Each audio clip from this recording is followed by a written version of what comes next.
করে দেওয়া তাকবীর। এই তাকবীরে এত পাওয়ার, এত ক্ষমতা আল্লাহ তাআলা দিয়েছেন, রাসূল দিয়েছেন।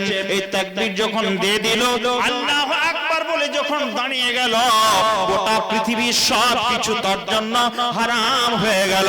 এখন তার কানেকশন পিতার সঙ্গে নেই, তার কানেকশন তার ভাইয়ের সঙ্গে নেই, এখন তার কানেকশন তার নিজের সন্তানের কথা সে ভাববে না, এখন তার স্ত্রীর কথা সে ভাববে না, এখন তার আত্মীয় স্বজনদের কথা ভাববে না, এখন তার মাল, তার গাড়ি বাড়ি, তার চাকরি, তার সমস্ত বাড়ি ঘরের কথা সে ভাববে না।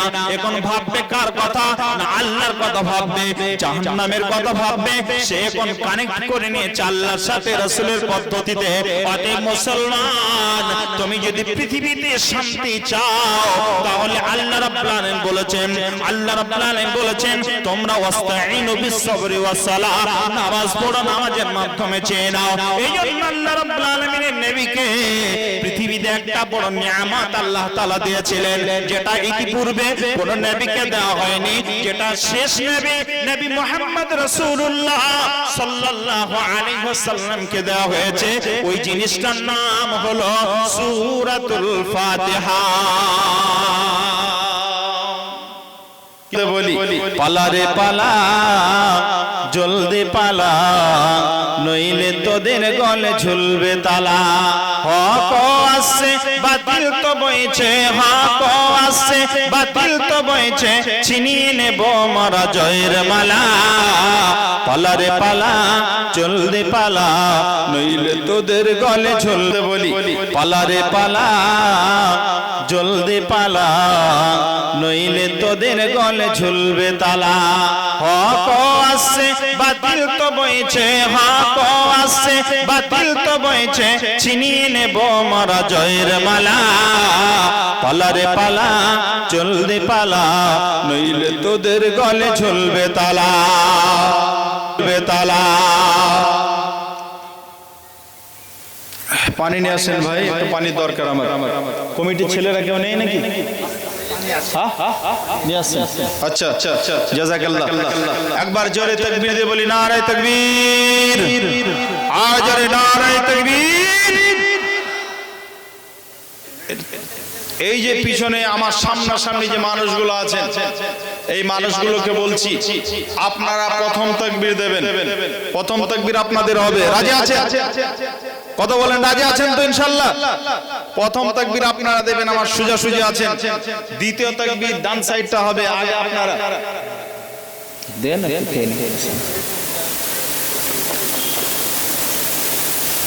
কলের পানি।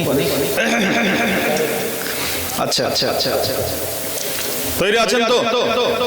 সব জায়গায় প্রতিযোগিতা এখানে একবার হয়ে যায়। আপনারা তৈরি আছেন ইনশাআল্লাহ? কিছু মানুষ ভাবছে কোন অল্প লড়ে, কিছু তো বুঝতে পারছি না। একবার জোরে নারে তাকবীর। শেষের লোকগুলো যে বলিনি মনে হলো, 10 জন লোকের আওয়াজ মনে হচ্ছে। আপনারা একবার রেডি আছেন ইনশাআল্লাহ? সবাই মিলে বলি নারে তাকবীর, আজ নারে তাকবীর। জি ভাই, বলছিলাম যে কথা, আপনাদের সামনে আমি যে পয়েন্ট নিয়ে আলোচনা করছিলাম, আমাদের মহাব্বত উচিত ছিল 3-এর দিকে, কিন্তু আমাদের 3-এর দিকে মহাব্বত নেই, 8-এর দিকে মহাব্বত আমাদের বেশি। চলেন লাগিয়ে দিন দিয়ে সরে যান। আল্লাহ রাব্বুল আলামিন, আল্লাহ রাব্বুল আলামিন তার গোলামদের মাঝে এই জিনিসটা দান করেছেন। আল্লাহ রাব্বুল আলামিন কোরআন কারীম, এই যে কোরআনটা আপনি দেখতে পাচ্ছেন, এটার নাম কি জোরে বলেন? এটার নাম হলো কোরআন। কোরআনে যতগুলো অক্ষর আছে, যতগুলো শব্দ আছে, সব শব্দ বাক্য যত কোরআনে আছে, যত অক্ষর আছে, সবগুলো কার কথা জোরে বলেন? আল্লাহ রাব্বুল আলামিন সূরা ফাতিহা থেকে শুরু করে সূরা নাস পর্যন্ত যত শব্দ দিয়েছেন, যত সূরা দিয়েছেন, 114টি সূরা আছে। 114টি সূরাই হলো আল্লাহর কাজ, আল্লাহ রাব্বুল আলামিন বলছেন এই সূরাগুলোর মধ্যে আমি মাওলানা মুখতার যদি সূরা ফাতিহাটা পড়ি তাহলে আমি পাঠ করব কার কথা? এটাকে কোরআনটাকে বলা হয়েছে কালামুল্লাহ। কালাম মানে কথা, আল্লাহ মানে আল্লাহ। এগুলো পাঠ যদি আমি করি তাহলে কার কথা আমি উচ্চারণ করব, কার কথা পাঠ করব? জোরে বলে আল্লাহ। এই কথাগুলো সব আল্লাহর। আপনি যদি পড়েন অন্য একটা সূরা ইয়াসিন যদি আপনি পড়েন, মাওলানা যদি সূরা মুলক পড়ে, এটা মাওলানার কথা হবে না। আমি পাঠ করলে আমার কথা হবে না, আপনি পাঠ করবেন আপনার কথা হবে না। যেই পাঠ করুক না কেন কথাগুলো আল্লাহর উচ্চারণ করবে। ঠিক একইভাবে আপনি পরোক্ষভাবে দেখতে পাবেন মুয়াজ্জিন যে আযানটা দেয়, এই আযানটা কিন্তু মুয়াজ্জিনের নিজের নয়, এগুলো সব কিন্তু আল্লাহর কথা। আমি আপনাদের সামনে বলছিলাম আল্লাহ রাব্বুল আলামিন তার উম্মত এই মুহাম্মাদি উম্মতকে আল্লাহ তাআলা একটা নিয়ামত অতিরিক্ত দিয়েছেন, যেটা অন্য কোন নবীকে আল্লাহ তাআলা দেননি। ওটা কি না, ওটা হলো সূরাতুল ফাতিহা। সূরা ফাতিহা নবী মুহাম্মদ সাল্লাল্লাহু আলাইহি ওয়াসাল্লামের আগে যত নবী এসেছিলেন কোন নবীকে আল্লাহ তাআলা এই সূরা ফাতিহা দেননি। শুধুমাত্র নবী মুহাম্মদ সাল্লাল্লাহু আলাইহি ওয়াসাল্লামকে আল্লাহ তাআলা দুটি জিনিস অতিরিক্ত দিয়েছেন, স্পেশালি দিয়েছেন। সেটা হলো কি, একটা হলো সূরাতুল ফাতিহা আর একটা নাম হলো সূরাতুল বাকারার শেষ আয়াত। সূরা ফাতিহা সূরা বাকারার শেষ দুটি আয়াত, এই সূরা ফাতিহা আর সূরা বাকারার শেষ দুটি আয়াত, এই সূরা বাকারার শেষ আয়াত সূরা ফাতিহা গোটা কোরআনে যত সূরা আছে 113টি সূরা, সবগুলো হযরত জিবরাইল নবী মুহাম্মদ সাল্লাল্লাহু আলাইহি ওয়াসাল্লামের কাছে নিয়ে এসেছেন, একটা রূট দিয়ে, একটা রাস্তা দিয়ে, একটা হাই রোড দিয়ে। কিন্তু শুধু এই দুটি সূরা হযরত জিবরাইল নবীর কাছে বসে আছেন, আর এমত অবস্থায় আল্লাহ তাআলা হঠাৎ করে বিকট একটা আওয়াজ নবী মুহাম্মদ সাল্লাল্লাহু আলাইহি ওয়াসাল্লাম শুনতে পেলেন, জিবরাইল শুনতে পেলেন। মাথাটা উঁচু করে দেখছেন যে উপর থেকে জিবরাইল দেখছেন উপর থেকে নতুন একটা দরজা খুলে দেওয়া হয়েছে, আর ওই দরজা দিয়ে ফেরেশতা আল্লাহর নবীর কাছে আসছেন। তখন জিবরাইল বলছেন, মুহাম্মদ সাল্লাল্লাহু আলাইহি সাল্লাম আপনি থাকেন, আপনার কাছে আল্লাহর তরফ থেকে নতুন ফেরেশতা উপহার নিয়ে আপনার কাছে দেখা করতে আসছে। আমি আর থাকলাম না, আমি চলে গেলাম। ওই উপহারটা কি ছিল? ওই উপহার দুটি অন্য কিছুই ছিল না, তার মধ্যে একটা উপহার ছিল সূরাতুল ফাতিহা। কি সূরা? উপহার দুটির মধ্যে একটার নাম হলো সূরাতুল ফাতিহা। কি সূরা, কি উপহার ছিল ওটা জোরে বলেন। উপহারটা কি? সূরাতুল ফাতিহা। ওই সূরা ফাতিহাতে আমি পাঠ করি, আপনি পাঠ করেন, ইমাম সাহেব পাঠ করেন, আপনি ফরজ নামাজ পড়ছেন, আপনি সুন্নত পড়ছেন, আপনি নফল পড়ছেন, ওয়াজিব পড়ছেন, যাই পড়েন না কেন আপনি যতবার পাঠ করবেন ততবার সালাম ফিরানোর পর আপনি যখন দাঁড়াবেন তখন আল্লাহু আকবার বলে গোটা পৃথিবীর সবার সঙ্গে কানেক্ট আপনার কেটে যাবে, আর কানেকশন হয়ে যাবে কার সঙ্গে না আল্লাহর সঙ্গে কানেকশন হয়ে যাবে। এই কানেকশন ঘটানোর পর সোজাসুজি আল্লাহর সঙ্গে কানেক্ট যখন হয়ে যাবে তখন আপনি পড়বেন ইয়্যাকা না'বুদু ওয়া ইয়্যাকা নাস্তাঈন। আল্লাহ তোমার ইবাদত করি আর তোমার কাছে সাহায্য চাই। সূরা ফাতিহাতে পড়ি কি পড়ি না? কথা বলেন, পড়ি কি পড়ি না? জোরে বলেন, পড়ি না পড়ি না? পড়ি। আমি আপনি এত সাহায্য চাচ্ছি, তারপরে আমাদের উপরে এত নির্যাতন কেন গো? নির্যাতন কেন? একটা উদাহরণ শুনেন। উদাহরণটা হলো এই, খুব ভালো করে মন দিয়ে শুনেন। আপনি যখন আপনার ঐতিহ্য ধরে রাখবেন না তখন আপনাকে আর কেউ মান দেবে না। কথা ঠিক না ভুল? একজন শিকারী, তিনি শিকার করতে গেছেন। শিকার করতে গিয়ে সারাদিন ঘুরে ঘুরে ঘুরে ঘুরে ক্লান্ত হয়ে গেছেন। ক্লান্ত হয়ে যাওয়ার পর যখন তিনি ফিরে আসছেন, ফিরে আসার সময় একটা জায়গাতে জঙ্গল পেরিয়ে চলে আসছেন, দেখছেন ছোট ছোট বিড়ালের মতো বাচ্চা ঘোরাফেরা করছে। তখন দেখতে ভালো লাগলো, ওই বাচ্চাগুলোর মধ্যে থেকে একটা বাচ্চাকে উনি নিয়ে চলে এলেন। বাড়ি আসার পর উনি দেখছেন বাচ্চাগুলো বিড়ালের বাচ্চা নয়, অন্য কিছু নয়, এগুলো এই বাচ্চাগুলো হলো বাঘের বাচ্চা। কিসের বাচ্চা জোরে বলেন? বাঘের বাচ্চা। এ নিয়ে আসার পর চিন্তা করছে, ওর বিবি বলছে কি নিয়ে এসেছো তুমি? নিয়ে এসেছো তো নিয়ে এসেছো, বাঘের বাচ্চা কিনে নিয়ে এলে। তখন বলছে বাঘের বাচ্চা নিয়ে এসেছি, এখন তো আর ছেড়ে আসতে গেলে পারে দেখে ফেললে আমাকে শেষ করে দেবে। তবে এক কাজ করো, আমাদের বাড়িতে যে ভেড়ার গোয়াল আছে ওই ভেড়ার কাছে রেখে দাও, ওই গোয়ালেই থেকে যায়।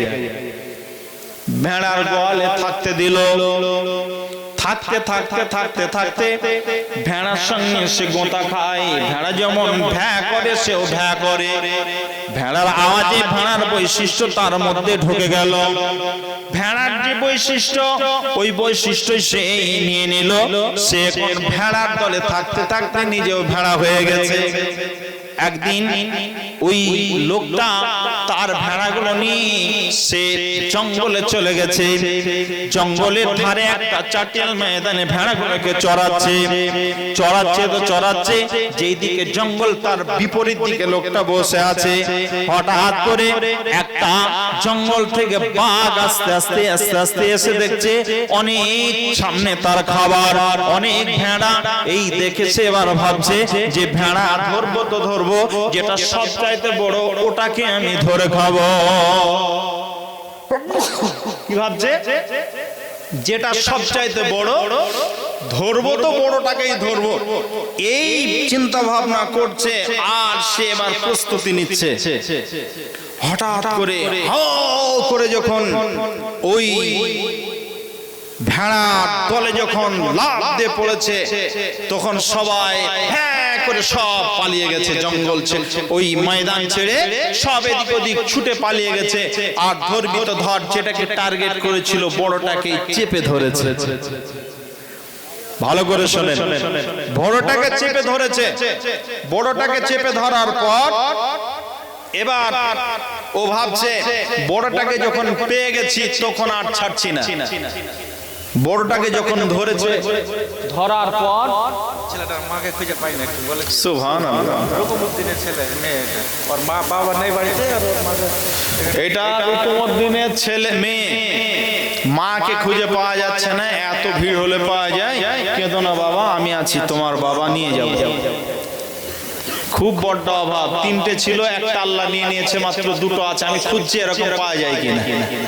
তো যখন পেয়েছি, বাপ যদি না থাকে, মা যদি না থাকে, আমি নিয়ে যাবো, তুমি কেঁদো না। আচ্ছা, কোথায়? ব্যাংকের কাছে থাকছে রুকুমউদ্দিনের মেয়ে। ওনার বাড়ির লোক বাচ্চাটাকে ব্যাংকের সামনে রাখা হলো, আপনি ওখান থেকে নিয়ে নেন। যাও বাবা, কেঁদো না, যাও, পেয়ে যাবে। এ বাবা, তোরা হারিয়ে গেছিস না?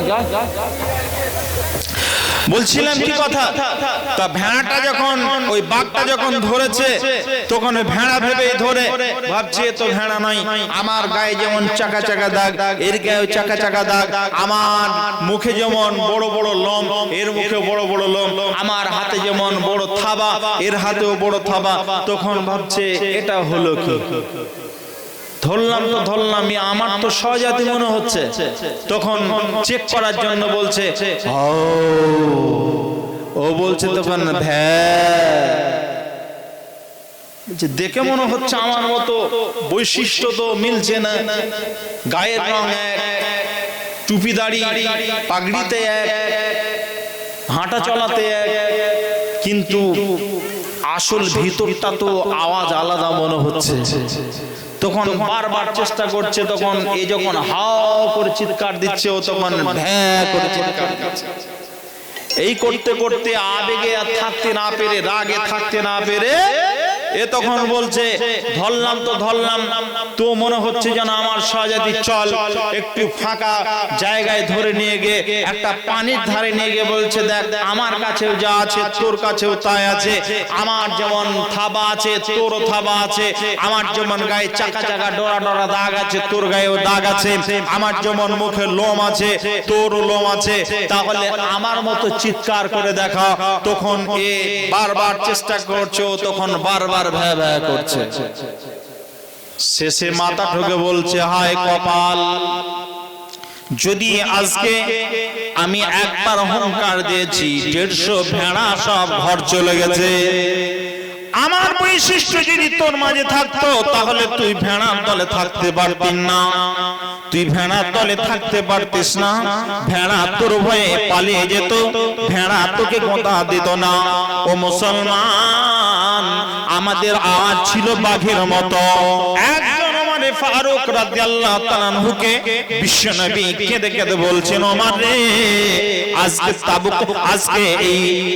আজকে মুতার প্রান্তরে এসেছি রে ওমর, এই মুতার প্রান্তরে আজকে আমার বড় ভয় হচ্ছে।